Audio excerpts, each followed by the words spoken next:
time to read chapter 5 of The Giant Germ. How much more bad luck could we have? We really deserved a break.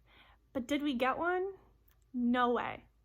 Viruses kept shooting towards us. I was really glad the windows on the magic school bus were shut tight. The viruses all bounced off without getting inside. Those viruses look much smaller than other microbes we've seen. Are all viruses that tiny? Tim pointed out.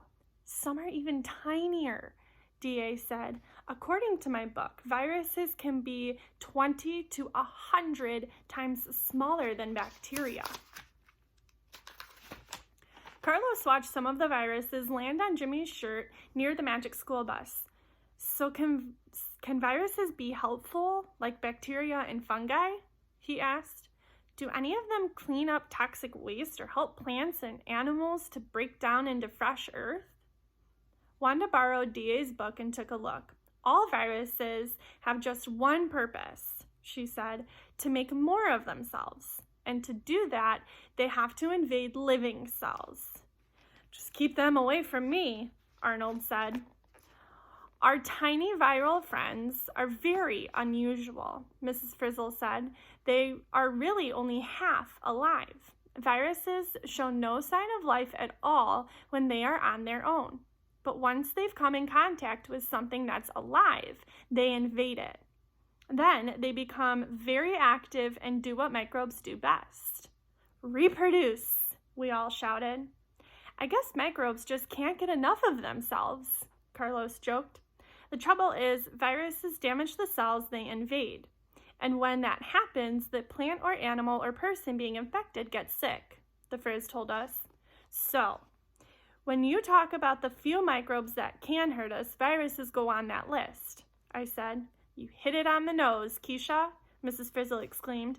At that moment, Jimmy sneezed. Then he reached over and closed the minivan door. His mom started the engine and we were off. Great.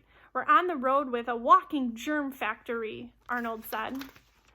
Not to worry, Arnold. The good news is that our bodies come equipped with lots of natural defenses to keep viruses and other microbes from making us sick, Mrs. Frizzle said. We were so glad to hear that none of us wanted to catch Jimmy's cold. What made Jimmy's germ defense system break down? Ralphie asked. Sometimes microbes manage to get into their bodies despite of our natural defense. When a lot of microbes get in all at once, or when they grow very fast, then we get sick, Mrs. Frizzle explained. My mom makes a big deal about how important it is to keep clean, Phoebe said. Does that really help us stay healthy? Absolutely, Phoebe, the Frizz said. By washing our skin, especially our hands and clothes, we keep away microbes that could make us sick. We were all glad to see that Jimmy's mom made Jimmy change into clean pajamas after they got home. Excellent, Mrs. Frizzle said. Now the viruses on Jimmy's shirt won't be able to get back inside his body to do more harm. They'll all come out in the wash. What about us? I wondered. We're still stuck to Jimmy's shirt.